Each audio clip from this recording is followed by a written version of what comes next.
Hello and welcome to World Architecture Festival and to the Architecture Drawing Prize 2021. I've got a group of guests in the studio and we'll be talking about the winners of this year's competition and its categories and some of the projects which are candidates to be exhibited in the new year. For those of you not familiar with the Architecture Drawing Prize, it began 5 years ago and was very much an initiative of Make and its founder, Ken Shuttleworth, colloquially known as Ken the Pen, who'd always had a real interest in drawing and its contribution to architecture. And he wanted to start a prize that would celebrate the art and craft of drawing. And it rapidly became apparent to Ken and the partners that he talked to, Sir John Soane's Museum in London and World Architecture Festival. And this year, our supporters, Gleeds, the international cost consultancy, that it wouldn't be enough simply to promote hand drawing, because marvelous though that is, there's a wider world of drawing, and in the end we decided to opt for 3 categories: hand-drawn, digital and hybrid. And we launched the prize and were pleasantly surprised to get good numbers of entries from around the world. We've been doing this for 5 years now and the format hasn't really changed. We do a kind of sheep and goats review of all the entries, and then a judging panel looks at the better ones and comes to conclusions about what will be exhibited both at World Architecture Festival when it's live and at the Sir John Soane Museum when that's live, what will be on websites, and then more recently what can appear in virtual galleries. So the format hasn't changed very much. This year we had more than 180 entries and we did a sort of short listing. I suppose actually it would have been more accurate to say long listing. So I hope that didn't cause undue confusion. But we got it down to about 70 drawings for the judging panel to look at. And the judging panel this year comprised Ken Shuttleworth, Lily Jenks, landscape architect and teacher. They're not here this evening, but 2 judges who are Louise Stewart, Curator of Exhibitions at the Sir John Soane Museum, and Narinder Sagu, Art Director and a Senior Partner at Foster & Partners. And I had the pleasure of chairing the judging panel, and you'll be seeing shortly some of the results of our deliberations. This is not one of those Zoom events where we're particularly seeking comments or questions, because we've got quite a lot to get through. We've got plenty of presentations to look at. Nevertheless, if you want to discuss anything that you've seen, you can use social media and you can use hashtag WAF 2021. The first thing we're going to do is to look at a number of drawings that caught the judge's eye. They didn't win, but they are potential for exhibits at the Soane Museum in the new year. And I'm going to ask Narinder Sagu to talk about 4 digital images and what caught his eye as a kind of leading exponent in this field. So can we take the first image, please? And this is, I'll just say what it is, just to know that this entrant, Anton Marcus Passing, who's based in Berlin, is a previous winner of this award, and we sort of suspected it might be him when we saw the drawing. But Narinder, over to you. Thank you, Paul. Well, congratulations to everyone who's taken part. First of all, I think it's a real feat to find time in our busy schedules to create a piece specifically for this prize, and it's a pleasure to judge every single year. This piece in particular, and we've seen Anton Marcus Passing's work before, and we've had the pleasure of meeting as well. It has a real identity to him. It carries his persona, and I think what's really special in digital work and what really separates one from the other is the kind of emotional content in the digital composition. And this piece this year, we thought it was just equally seductive as all of his work in the kind of three-dimensional space, as well as the kind of more emotional kind of content of color and depth and those little sparks of magic. But he always explores an imaginary world, and I'm never really sure whether it's on Earth or somewhere else, but a real successful composition and level of depth that's really hard to create digitally, I think. The next slide.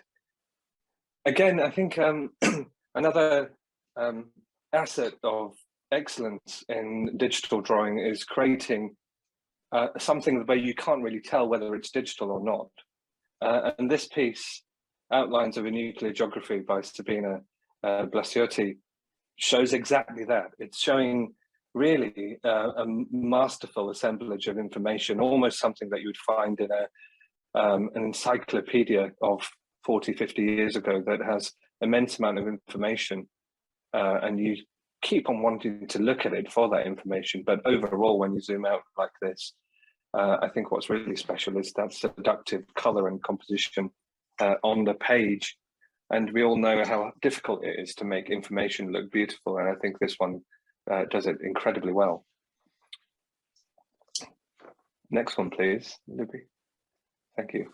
And again, this treachery of matter was, you know, we'd seen it and we'd looked at it.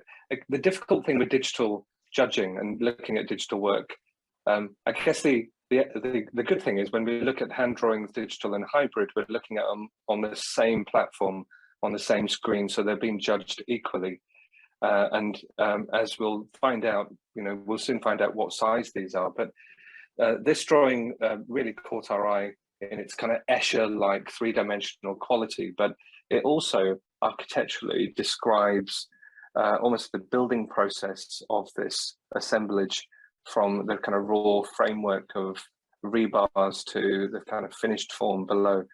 And, you know, this prize instigated by Ken, I think, is all about how we communicate architecture, and the building process is notoriously difficult to communicate, you know, let alone to lay people, but in professionals, it's equally as difficult. And this one's, you know, a seductive image of exactly that. So very, very successful. The next slide, please. And this one, The Elephant in the Room, was exactly that on the day. I think it was the most fun drawing. We've all been in lockdowns in various ways, and I think this is the kind of city that we all want to step out into in 2022, I think, full of color and life, and showing real diversity in the city. So this Sri Lankan British town, whether it's in Sri Lanka or here in Britain, shows for me a kind of a diverse cultural world and streetscape that I hope we all get to enjoy in the future.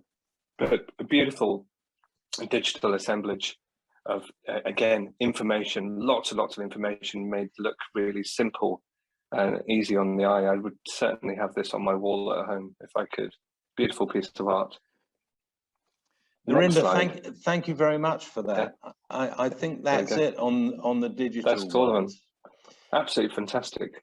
And I've got a feeling, I don't think that is in Sri Lanka. I've got a feeling it's in Edmonton. It's in Britain. North London. Yeah, I know.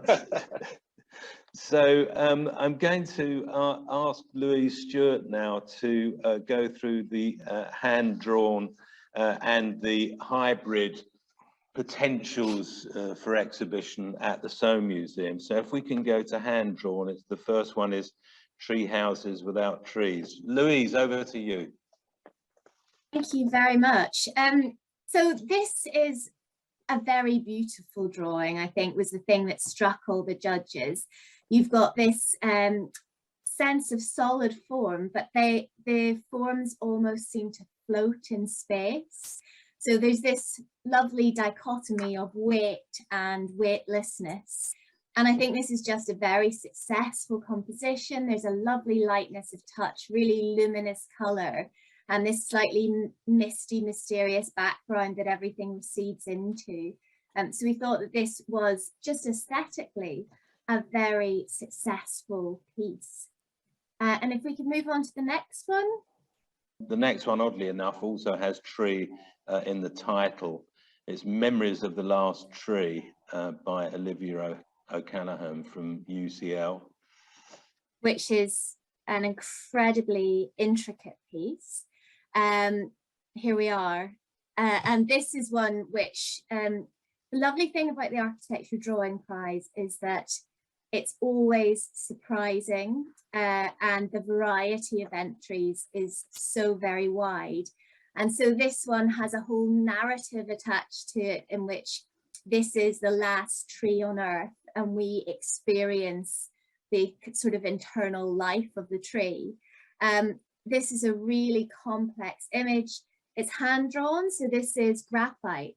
And I think just an incredible achievement actually to create an image that's so rich and so detailed and has such variation and depth of shading here, but yet retains the sort of crisp and luminous whiteness of the paper as well. So we were all very impressed with this image. And then if we could have the next slide, please. We're now moving into the hybrid category. Paul, do you want to say anything about this or shall I carry on? No, please, go ahead. So the three categories that our entries fall into are digital and hand-drawn, and then hybrid, which combine elements of the two. This is another really joyful image, I think, and it's one which takes its cue from maps and master plans. We've got this aerial view, but then combines it with lots of graphic elements to give a really strong sense of place and of working within a visual and architectural tradition, which is so successful here. And if we could have the next slide, please. I think that was it. So let's go back to that one that we were just looking at. So we've got a nice drawing to look at, because I'd like to have a brief discussion about the sort of general tone and content of this year's drawings. And I'd also like to introduce and perhaps ask him to make a comment to kick us off. Greg Willis, who's Arts and Culture Lead at Make Architects, you know, the founders of this award. Greg, would you like to say something about the work that we've just been looking at and the sort of impact the drawings have on you? Yeah, thanks very much, Paul. I think they're just incredibly potent visual mediums, aren't they? And we've been alongside the Drawing Prize, instigated through last year's predicament of trying to find ways of hosting these online. And so we've been developing our own kind of like virtual experience to look at this. And what's absolutely fantastic about all these pieces is just the storytelling that's involved and the levels of communication and the mastery that the artists have used to convey narrative. And actually, so that's really our challenge. I know it's Louise's challenge as a curator to bring about some of that narrative and that storytelling, and it's our challenge as how we host it on the virtual gallery. But I'm just so struck about not only the visually arresting they are, but the depths of storytelling that hopefully we'll get to hear a little bit more of later. Yes, and I think one of the interesting things about this is the contrast between this prize and the prize we do, the Architecture Prize, the Architectural Photography Awards with Lynn Bryan. And the photographers, the really good photographers are, of course, trying to convey meaning rather than simply what something looks like. And I think that, Narinder, we always see a sort of split in the entries, even the really competent entries, between drawings that show it how it is or how it might be, and drawings that are actually doing something rather deeper. Would you like to comment?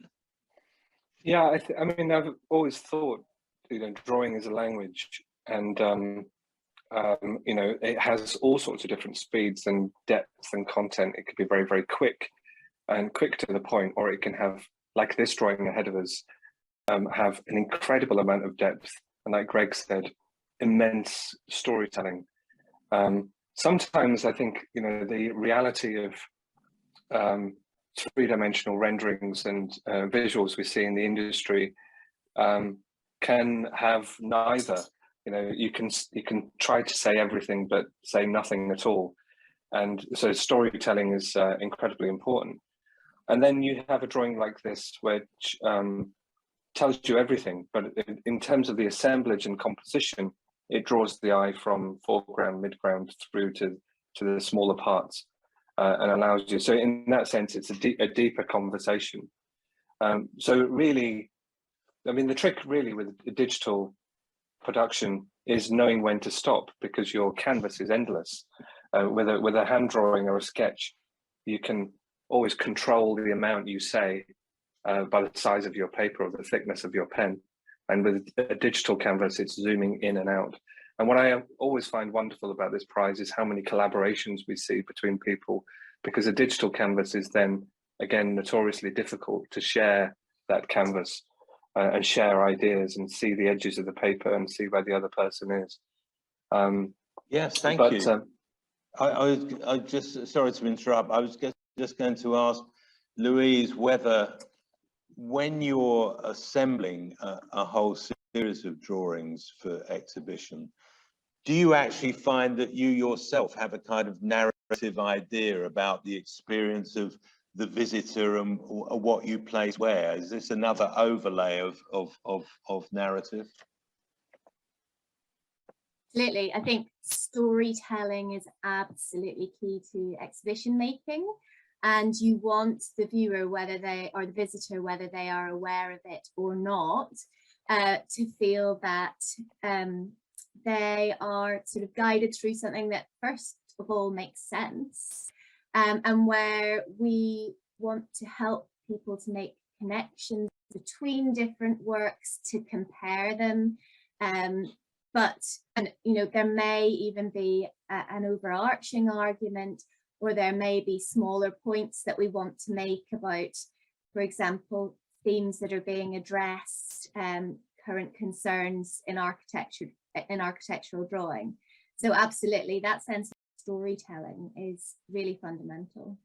Well, let's see what the narratives are in the category winners this year. We won't announce the overall winner until the exhibition at the Soane Museum opens in the new year, but we can certainly announce the category winners. And I'm going to pass over to Narinder to announce a drawing which has won both the digital category and the prize for a drawing generated both during and about lockdown. Narinder, over to you.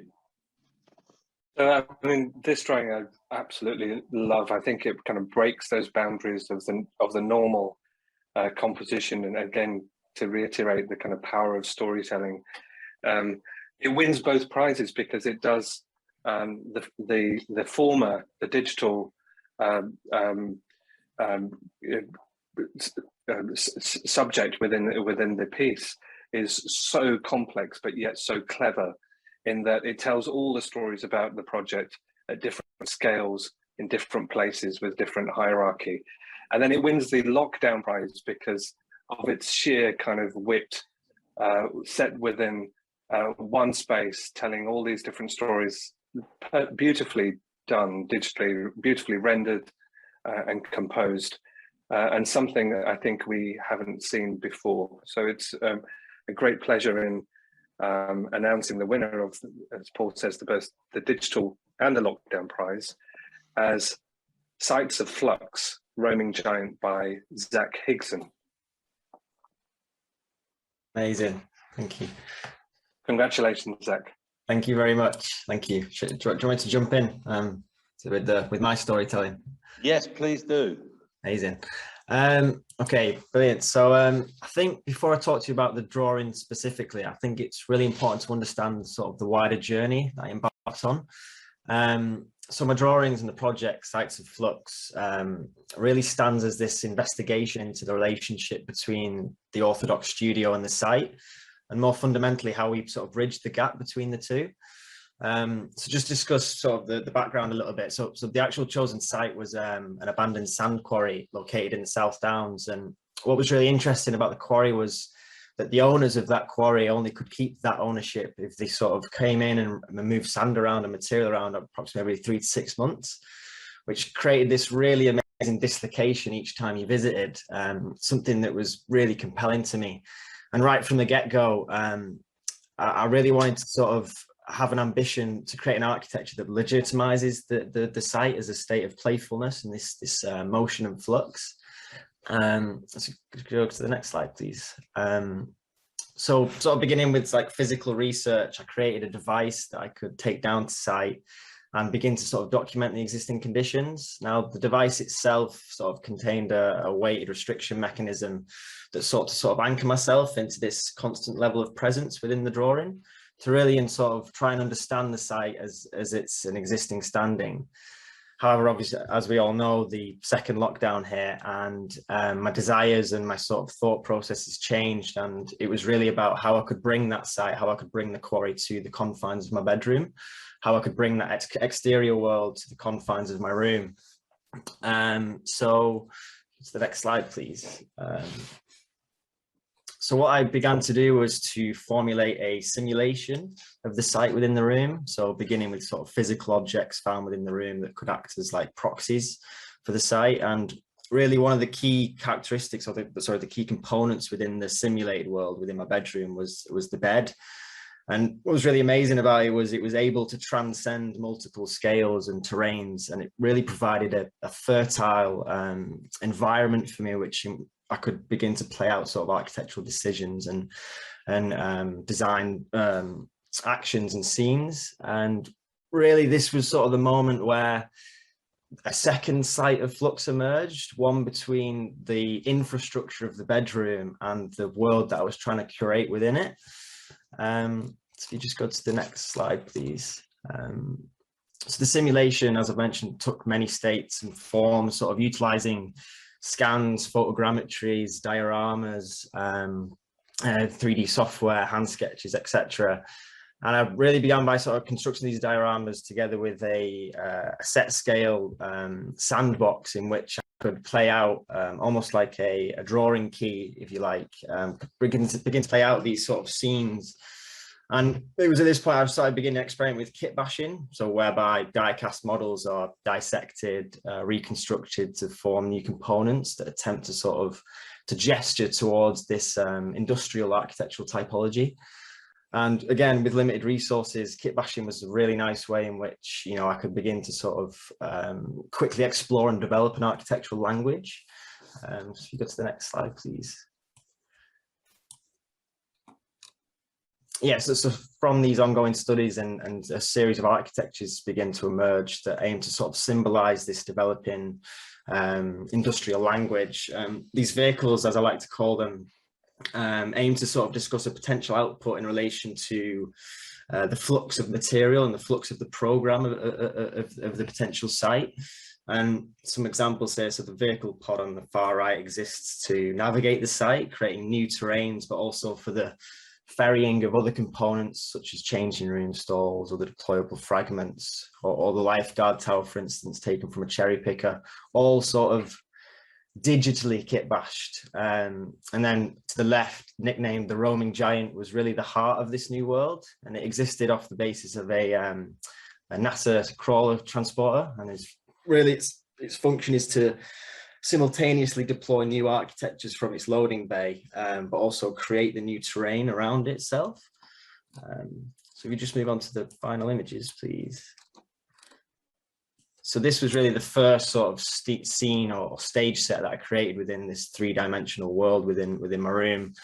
And the idea of these images was to sort of contextualize these devices that I was creating in 3D into the world that they were created for. So you can see here sort of an emerging scene taking place. A fresh pool has uncovered itself with sort of the lifeguard tower to the right. And the idea of these images was to sort of show the audience the wider view, the sort of the infrastructure that helps contain these worlds. You have these sort of really nice moments. If you look on the bottom there, you have where the screw piles that are devised as part of the architecture bleed into the screws that help devise the sandbox itself, almost breaking the fourth wall, if you like. Infrastructures that speak more about environmental characteristics such as wind and light can be seen with the fan on the left or the lighting rig to the right there. And I think with this one, there's also like a conscious decision to include a slither of sunlight, which talks about the wider world outside of the computer, outside of my bedroom. Next slide, please. So here's the final image, the roaming giant, again, existing within the bedscape, and you get these really nice moments where the arm of the roaming giant breaks the boundaries of the bed and starts creating new scenes upon the desk. So the drawing board can be seen in the background there. And again, props and tools that have helped create the world exist within the visual, like positioning themselves on the boundary just between the curated scene and the infrastructure. Where does the scene end? Where does the bedroom start, if you like? Manufactured terrains, you can see at the foot of the bed there. Gesturing to sort of this near endless realm of possibilities, you know, a sort of boundless state of play that is really only limited by the four walls themselves of the bedroom. And again, where does this boundary lie, and should there even be a boundary? That's fantastic. What a great drawing. We all loved it. Cool. So brilliant. And I think we're now going to rapidly move on to the hybrid, and we've got joint winners here, but I'm going to ask Louise to introduce them. Louise, over to you. Thank you very much, Paul. So 2 winners in the hybrid category this year. The first is a piece that surprised and delighted the judges in equal measure, I think. It's a bit of a departure for the Architecture Drawing Prize because it's a time-based piece which manages to be both incredibly understated but very detailed and powerful. And that piece is On Homeliness by Boji Hu, who's an architectural designer at Rogers Stirk Harbour and Partners. Thank you so much, Louise. Congratulations. And the second winner, oh no, sorry, we're going over to Boji, who is going to tell us a bit more about his work. Thank you everyone. I'm very happy to show you these series drawings. They have been developed a while ago when I studied Architectural Association with Didier Faustino and Anna Bozichak. And these series drawings aim to question the fragility of identity, intimacy, and the instability of home. May I introduce you to my work with a short hand-drawn animation? You might need to turn up the volume a little bit. Next slide, please.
Next slide, please. For most of us, home is always permanent, private, and secure. However, it can also be temporary, exposed, and unsafe. This animation questions the boundary of public and private spheres by speculating the potential of this vacant urban interior to shelter homeless people, refugees, and asylum seekers. Although this animation was developed during the lockdown, I was able to explore the potential of the very basic tool I can access and also very basic drawings I can produce and get documented.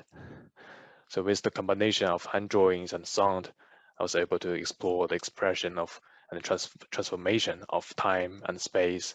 It also provided the viewer with a lot more space for imagination and interpretation with the technique of this montage.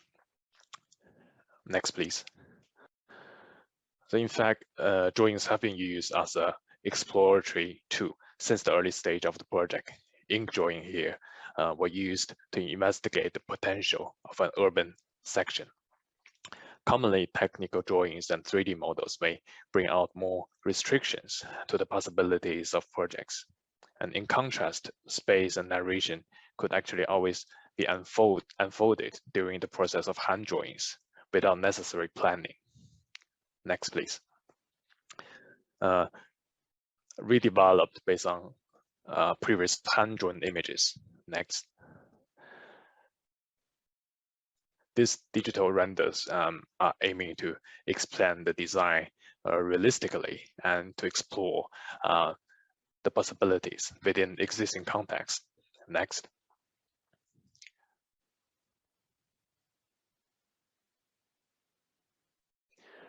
This set of images pictures 3 scenarios where inhabitable columns, next, inhabitable walls, next, and inhabitable platforms are implemented respectively, next, in the Lloyd's building in London, next, in the Great Central Terminal in New York City, and next, in Yulin Center for Contemporary Art in Beijing.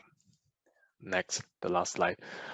As the unpredictable future of the climate change, local wars, and potential food shortage, and this unhomely home may bring out resilience in the way we occupy buildings and spaces. So the question about the notion of home, the idea of the intimacy, and also wider discussion about building reuse was able to be explored in these drawings. That's it. Thank you.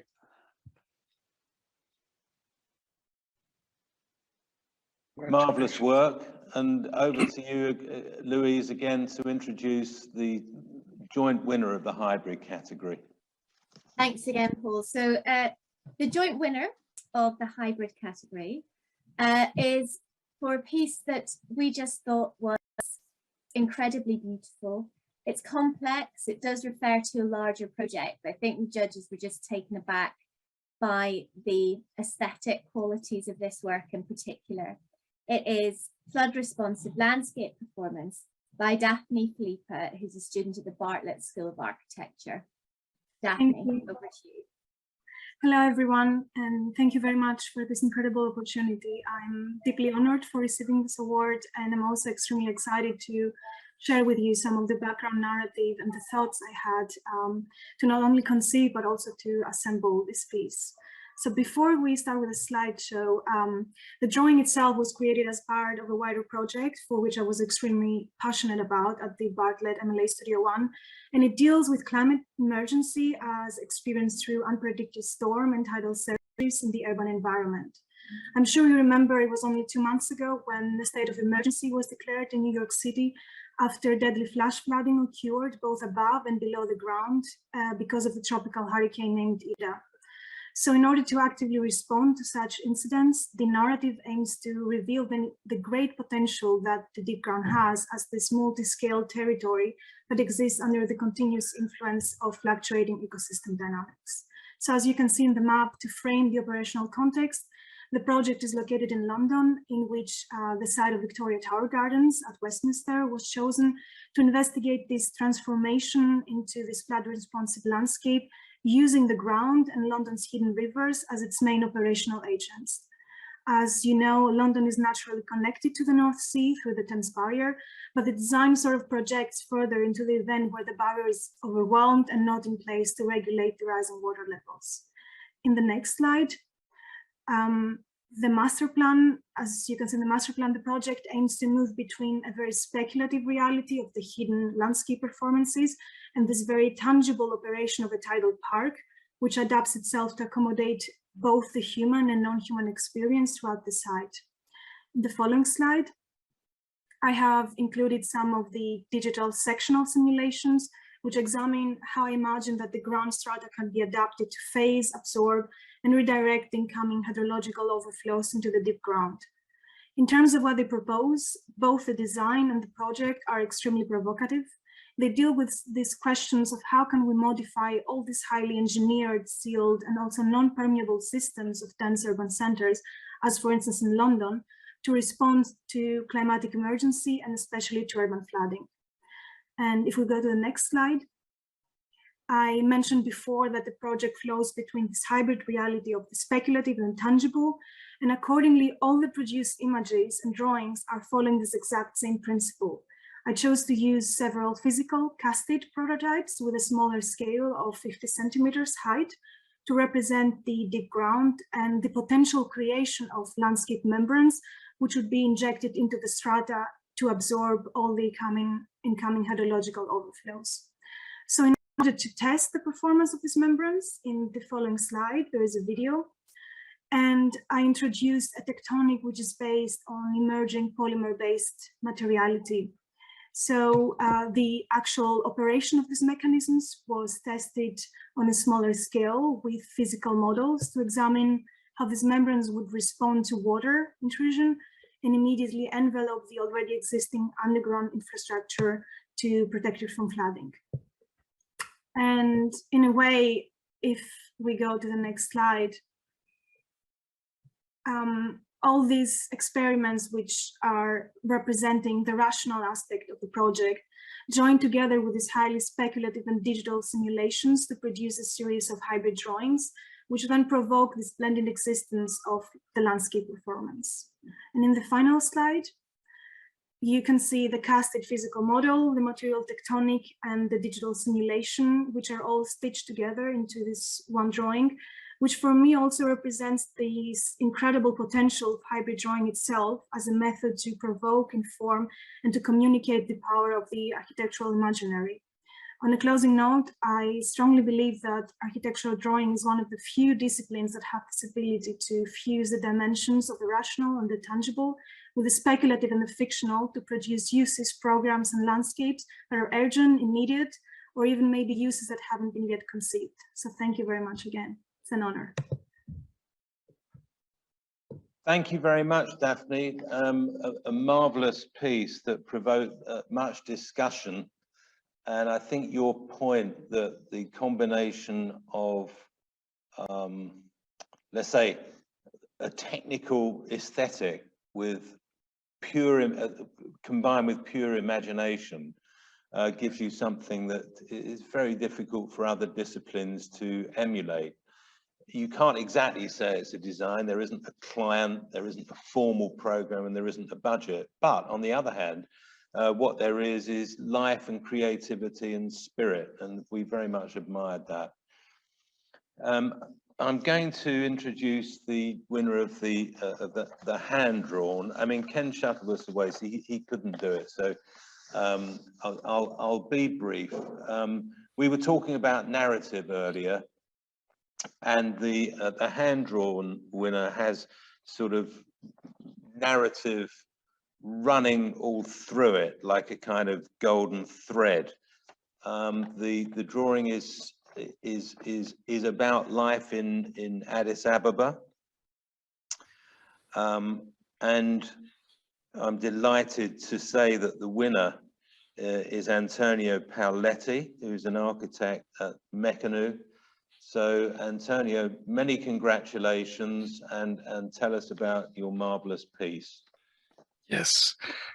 First of all, I want to really thank you, the jury and the organizers, for this award. I'm really honored to receive it. I would like also to dedicate this prize actually to Ludovica Cassina, my partner. I've worked with her in Ethiopia producing the research from which this series of drawing was created. Indeed, you can go to the next slide. The research was carried in Addis Ababa, the capital of Ethiopia, that at the moment is growing at an extremely fast pace. And this graphic novel tries to convey and synthesize a microethnographic research with a proposal for the redevelopment of Addis dilapidated historical districts, where the livelihood of the resident communities is threatened by this fast urbanization. You can go to the next slide.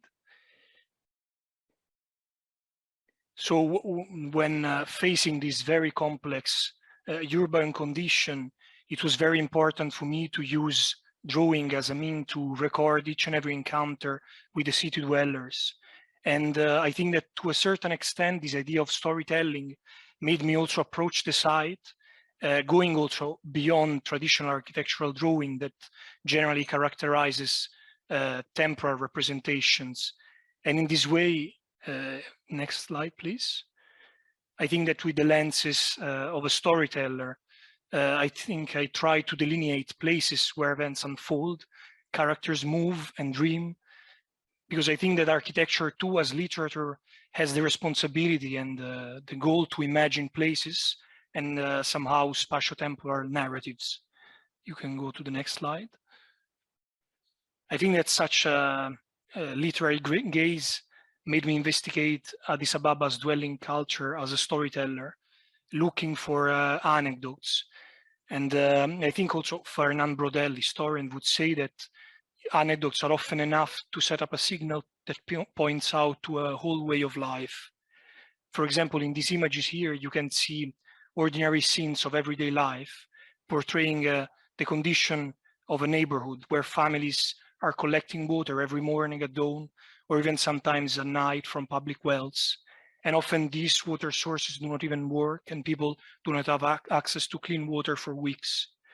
You can go to the next slide. So I think that to a certain extent, if one goes back in time, similar patterns of life are rooted in the routine of the neighborhood. And some of the stories that I've been hearing from the inhabitants when even 100 years back. You can go to the next slide.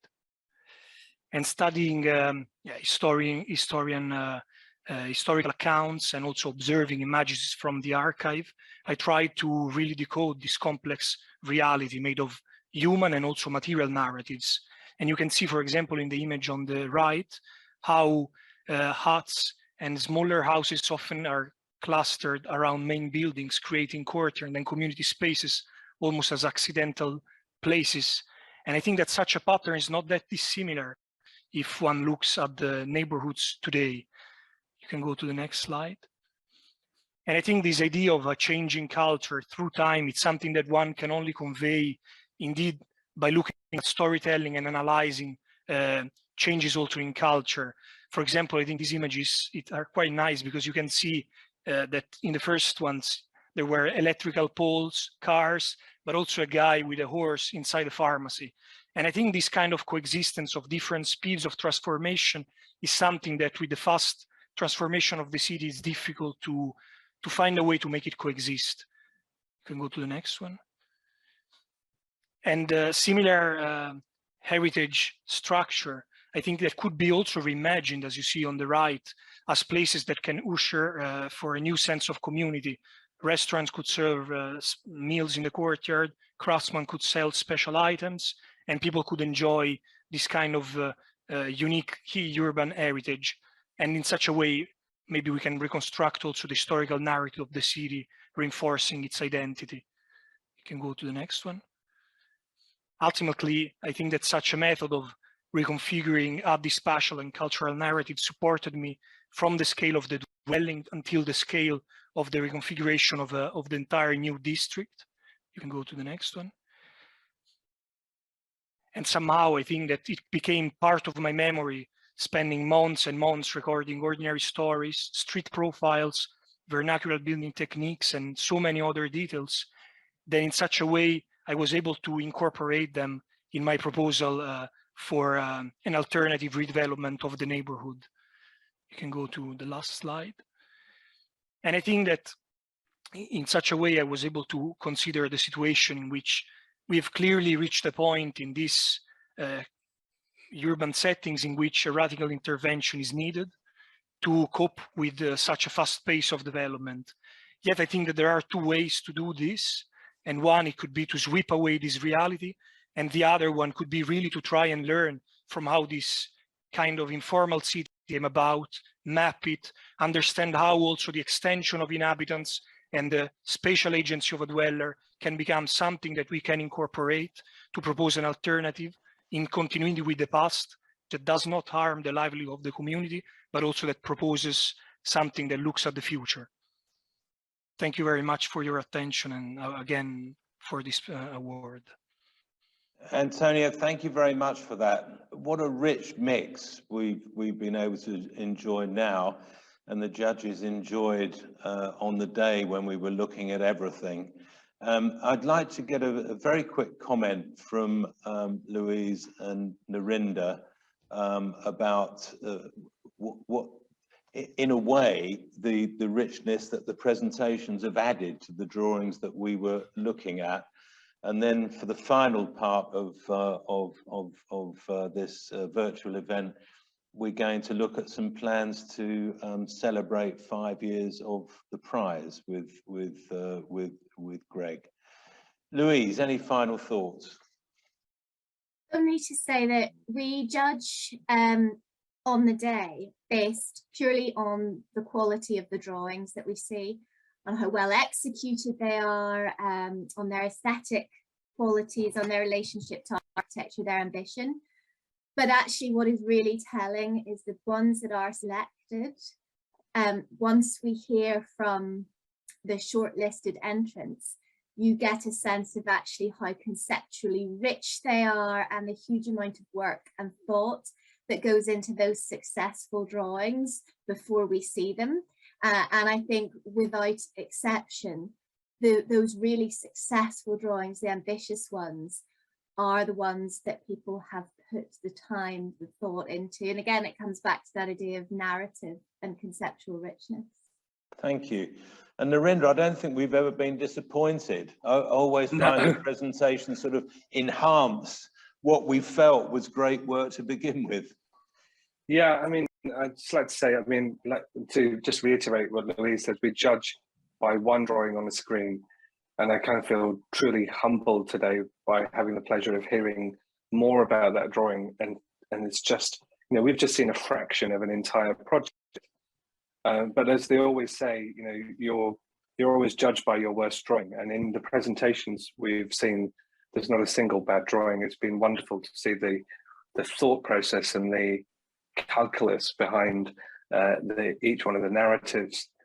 I think I'd like to say, you know, I hope that all of the individuals involved and the excellence they show personally, once they go into practice or within the practices they're in, they're able to advocate the power of drawing. And I think that's what this prize is all about. That narrative, the beautiful way that you present, the words that you use, which can be ephemeral, but are so tangible in terms of quality in architecture. The way you've drawn the last project we've seen is entirely about people. Architecture is entirely about people, but yet we have a tendency to miss people out in architectural drawing. And yet that's what the whole game is about. So the plea on behalf of everyone really from me is just to make sure we keep pushing the power of drawing and that individual excellence that you have, which is just absolutely extraordinary. From my own experience, you just have to keep doing it until it makes a change within the environment that you're in. But it's just been wonderful to hear from all the individuals today. Well, thank you very much. Well, I'm going to ask Greg Willis just to say what his reactions are to the presentations. Then what we're going to do is just to have a little chat about the 5-year celebration, which will be making use of the virtual gallery that MAKE have developed with the Soane Museum to be able to show off this year's drawings, but also others. But Greg, just give us a reaction first to the winning drawings that you've heard presented.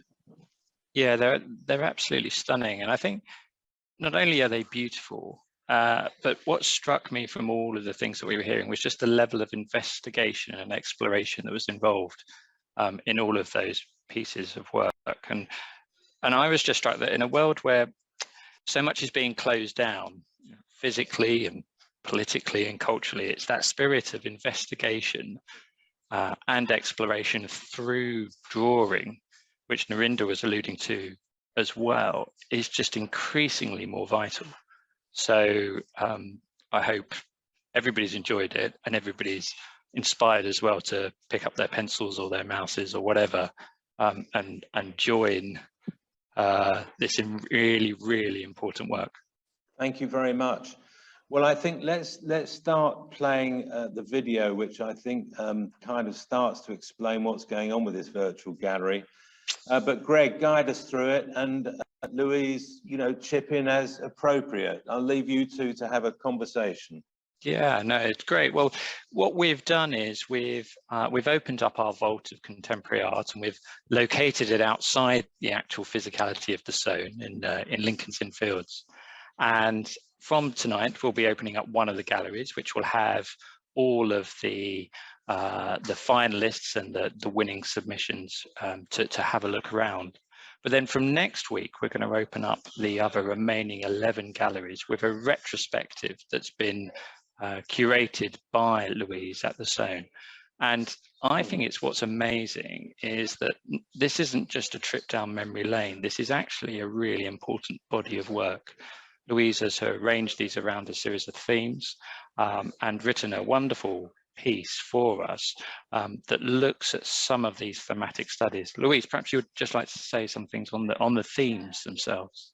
Absolutely. So when we decided it would be a good idea to look back over 5 years of the Architecture Drawing Prize, the exhibitions team at the Soane actually brought together all of the shortlisted entries over the 5 years. And as we looked through them, it became quite clear that there really were some things that just came up time and time again. And I think some of those things are just fundamentals of architectural drawing. So issues like light and space and shade and how you model shape and weight. And then other things are concerns for architects now. So climate change is a huge one that comes up again and again. How we interact with nature, our impact on it, and architecture is a way of solving the problems of climate change. The idea of utopia and dystopia come up again and again. And the question of architecture making the world a better place as well. And the idea of the ruin is another one that comes up constantly, this idea about the ruin as a symbol of architecture that echoes down the centuries, and it was one that Sir John Soane found very powerful, but at the same time as a sign of the fragility of civilization, and I think today of the planet as well. So it was a really interesting exercise in picking out those themes. We couldn't show everything, but we've grouped some of the most outstanding entries from over the years in relation to these themes. And I think it's really interesting to make links across the different years and to look at the ways that architects are exploring similar issues, sometimes in very, very different ways, but through drawing. Well, I think it's a lovely optimistic note to bring this session on which to bring this session to a close. I'm just thinking that actually it would have been quite impossible without this technology. It would never have happened that we would have been able to mount a 5-year retrospective without extraordinary amounts of effort and funding and physicality. So I think this is a marvelous initiative for the Architecture Drawing Prize by Make and the Zone. And at World Architecture Festival, we're just delighted to be associated with it. I suppose the thing that we should say to anybody who's watching this on catch up is that this is all available to look at. People it'll be on the World Architecture Festival website, it'll be on Make's website, it'll be on the TADP website. So there's an opportunity to explore the marvelous work from this year and indeed other years. I think it only remains for me to thank very much, first to congratulate the winners on their extraordinary work and the marvelous presentations that they've given us. And we look forward to seeing them and their work physically at the Soane Museum as well as in the virtual gallery. I'd like to thank the judges, the ones who couldn't be here, Lily Jenks and Ken Shuttleworth, and of course in particular Louise Stewart and Narinder Segu, for their wonderful advice and calm temperament and kind of judging skills. You know, judging awards can sometimes be a slightly gruesome business if you get kind of, you know, if you get the wrong panel or, you know, the people who just don't quite get it. And I may say, I think I would describe myself as a veteran of juries and selection panels. It's always been a pleasure to take part with the Architecture Drawing Prize. And I hope it continues for many years to come. I'd like to thank Gleeds very much for their financial support for this year's event. Thank you very much for your attention. And we look forward to an ongoing discussion and an ongoing narrative of the power of the drawing and what it can do within and for architecture and the people that architecture serve. Thank you very much.